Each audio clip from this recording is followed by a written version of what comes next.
กลายเป็นประวัติศาสตร์อีกแล้วทุกคนกับกีฬา7 คนหรือว่ากีฬานักเรียน7 คนอยู่ที่เมืองไทยนั่นเองเมื่อนี้ก็จะเป็นนัดชิงชนะเลิศซึ่งว่าตอนนี้ก็อาจจะแข่งขันแล้วเรียบร้อยแล้วแหละหลังจากที่เบาพิมพ์ได้ทำคลิปได้ลงคลิปไปทุกคน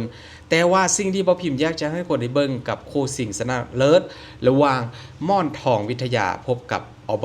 บจไสนาทนะทุกคนเป็นอย่างเบาพิมพ์จึงอยากจะให้ทุกคนได้เบิ่งซึ่งว่านี้ก็จะเป็นภาพประวัติศาสตร์ที่อยากจะให้ทุกคนได้เห็นกับการเกิดขึ้น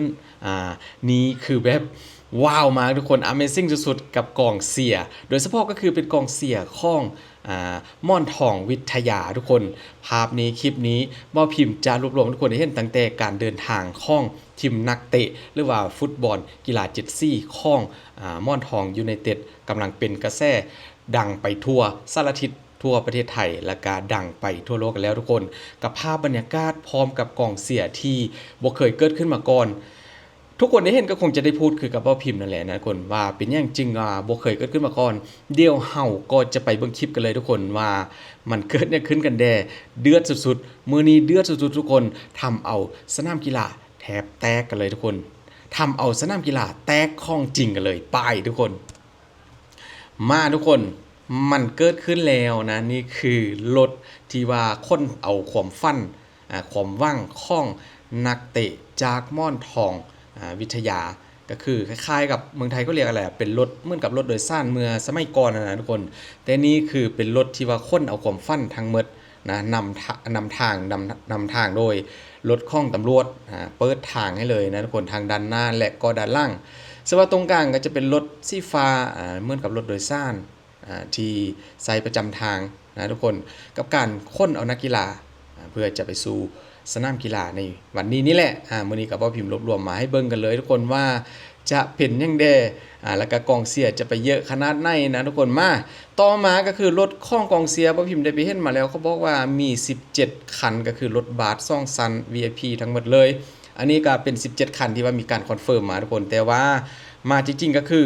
เยอะกว่านั้นแน่นอนทุกคนนี่ภาพบรรยากาศของกองเสียที่ว่ามาให้กำลังใจน้องๆนักเตะม่อนทองวิทยานั่นเองทุกคนเยอะมากทำทับโดยรถบัสจำนวน10 กว่าคันนะอันนี้ก็อาจจะเป็นกำลังใจแบบโคตรดีกันเลยทุกคนได้ไปเห็นการสนับสนุนหรือว่าสปอนเซอร์นะที่ว่าเข้ามาส่วงล่างๆนี้ที่ว่าได้เห็นผลงานของน้องๆนักเตะจากทีมม่อนทองวิทยาแล้วบอกเลยว่าโคตรลุกเลยทุกคนโอ้โหมีทั้งคนดังมีทั้งดารามีทั้งนักธุรกิจแล้วก็อินฟูหลายๆคนได้ไปมอบค่อนกำลังใจเพราะว่าจะเป็นชุดนักกีฬารองเท้านักเตะแล้วก็มีหลากหลายมอบเงินมอบคำก็ว่ากันไปทุกคนนี่คือภาพบรรยากาศทุกคนถึงว่าฝนจะตกปล่อยๆแต่ว่ากับบ่ได้ถ้อยนะกับกองเสียที่ว่าค้นกันมาเยอะขนาดนี้ทุกคนบ่ฮู้ว่าคลิปที่ทุกคนได้เห็นตอนนี้ทุกคนได้ไปสัมผัสตัวจริงแล้วเป็นยังไงทุกคนบ่พิมพ์ได้เห็นภาพบรรยากาศเพราะว่าจะเป็นอยู่ในสนามกีฬาในวันนี้แล้วก็ภาพด้านนอกนะของกองเสียบอกเลยว่าสิ่งที่ว่ามันเกิดขึ้นเป็นประวัติศาสตร์ก็คือบ่เคยเกิดขึ้นมาก่อนเดี๋ยวทุกคนก็จะได้เห็นในช่วงข้องท้ายๆคลิปแต่ว่าอย่ากดข้ามทุกคนรอท่าเบิ่งแล้วก็เบิ่งไปยาวๆกับซองของคุณพิมพ์กันเลยว่าเป็นยังจริงอยากให้เบิ่งนะทุกคนมาไปต่อกันอีกทุกคนเติมคลิปนึงคลิปนี้ก็เป็นภาพมุมสูงที่ว่าเดินทางไปถึงในตัวเมืองกันแล้วหรือว่ากรุงเทพเป็นไหมใช่ไหมทุกคนนี่ก็ภาพมุมสูงของกองเสียนะรถ10 กว่าคัน20 กว่าคันทุกคนไปถึงกันแล้วถือว่าติดเหยาวเยียดกันเลยอันนี้คือกำลังใจดีๆจากกองเสียที่ว่าจะไปให้นักเตะมอบให้นักเตะนะอยู่ซ่องข้างสนามฟุตบอลนั่นเองทุกคนมาถึงทีไม้กันแล้วก็คือสนามอะไรนะสุภาลาไส้ใช่ไหมทุกคนถ้าว่าพิมพ์อ่านผิดขอโทษขออภัยหลายๆเพราะว่าบ่ค่อยได้อ่านภาษาไทยเก่งนะทุกคนนะมาถึงจุดที่ไม้กันแล้วทุกคนก็คือสนามกีฬานะคนเอานักเตะมาถึงที่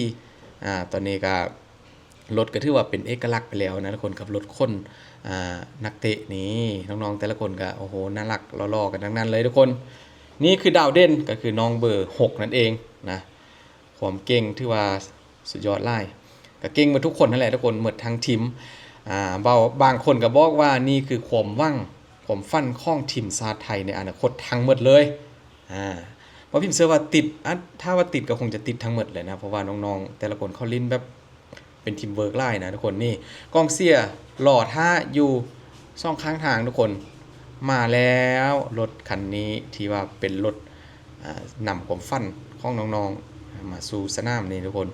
ลงจากรถกันแล้วกับบอลอซาก็คือ FC มารอท่าข้อถ่ายรูปนำแต่ละคนทุกคนมาไปเบิ่งคลิปกันต่อว่าจะมีใครกันบ้างมาเริ่มแรกก็คือโค้ดนะโค้ดของน้องๆที่ว่าสร้างฝันของน้องๆให้กลายเป็นจริงซ้ำนี้ก็ถือว่าเป็นความจริงไปแล้วนะเป็นฝันที่ว่ากลายเป็นจริงไปแล้วเพราะว่ามาถึงนัดสิ่งชนะเลิศบ่มีไผเชื่อว่าทีมนักเตะจากม่อนทองวิทยาแบบเป็นทีมน้อยๆสิจะมาถึงนัดสิ่งระดับนี้ได้นะทุกคนก็ถือว่าเป็นอย่างที่ว่าหลายคนซอกแต่ก็เกิดขึ้นแล้วตอนนี้ก็มีข้อกำลังใจมีสปอนเซอร์เข้ามาเยอะมากทั้งเงินสนับสนุนแล้วก็การจัดห้องพักให้กับนักเตะแบบโคตรจามนี่ทุกคนบรรยากาศบอกเลยว่าคนแน่นสุดๆแน่นสุดๆทุกคนลุกกันเลยอันนี้เพียงแค่จุดนั่งที่ว่าเป็นด้านรอบนั้นคนรอบด้านข้างของสนามฟุตบอลเดี๋ยวทุกคนจะได้เห็นภาพบุ่มสูงสลับกันแล้วก็จะอึ้งแน่นอนทุกคนมาเดี๋ยวป้าพิมพ์จัดให้กันต่อกันเลยกับภาพมุมสูงที่ทุกคนจะได้เห็นต่อไปนี้ไปนี่คนลังไล่เข้ามาทุกคนเป็นอย่างจึงเป็นแบบนี้ภาพประวัติศาสตร์จริงๆก็คือบนที่นั่งด้านรอบข้องสนามฟุตบอลมันบ่พอทุกคนเยอะมากแล้วยังมีพี่น้องชาวไทยไปชมไปเชียร์กันเยอะทุกคนก็ข้อร้องให้เปิดเข้าไปเชียร์ได้ไหมนั่งอยู่ด้านข้างของสนามฟุตบอลก็ได้ก็คือแบบจำเป็นทุกคนนี่คือทะลักเข้ามาแบบเอาสนามแตกกันเลยนะอันนี้คือคนที่ว่าเข้าบ่ได้ขึ้นไปนั่งอยู่ด้านบนนะทุกคนก็คือมีสิทธิพิเศษเปิดทางให้เลยให้นั่งอยู่ข้างสนามหญ้ากันเลยทุกคนสนามฟุตบอลนั่นแหละติดขอบสนามข้องแท้ทุกคนข้องจริงกันเลยโอ้ my god ทุกคนเกิดขึ้นแล้วอยู่ที่ประเทศไทยนะทุกคนก็ถือว่าเกิดขึ้นแล้วระหว่างนัดสิงห์นั่นก็คือม่อนทองวิทยาพบกับอบจ.ไชยนาททุกคนภาพที่พี่น้องชาวไทยลั่งกันเข้ามาอยู่ติดขอบสนามข้องจริงทุกคนเห็นบ่โอ้โหทุกคนอันนี้ยังแบบยังบ่หมดนะยังทยอยเข้ามาเรื่อยๆกับคลิปที่ทุกคนได้เห็นนี้ว้าวมันว้าวจริงๆทุกคน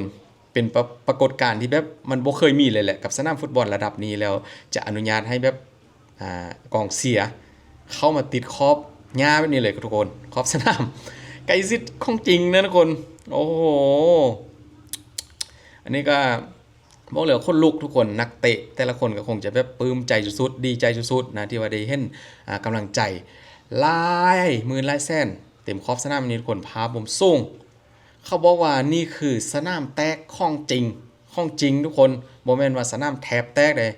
ครับว่าเป็นสนามแทบแตกก็อีกเต็มความหมายนึงนี่คือสนามแตกของจริงเดี๋ยวจุดสีแดงที่ว่าเป็นวงกลมที่ว่าเป็นลู่วิ่งนะทุกคนเดี๋ยวก็จะเต็มไปหมดเลยอันนี้ถ่ายจากตึกทุกคนเพราะว่า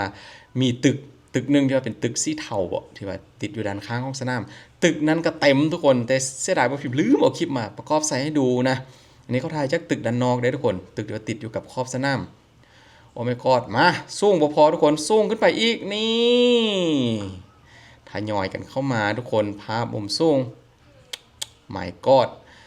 บอกเลยว่านัดสิงสนามแตกบุ่มๆแน่นอนทุกคน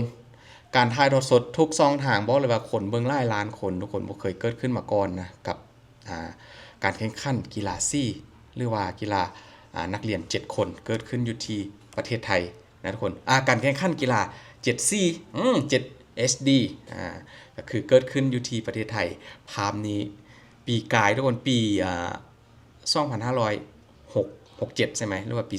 2024ที่ผ่านมาก็ที่ว่าบ่มีนะทุกคน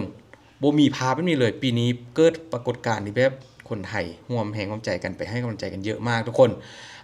ผู้ได้ไปชมไปเชียร์แล้วก็บอกกันมาทุกคนบอกว่าพิมพ์กันได้นะ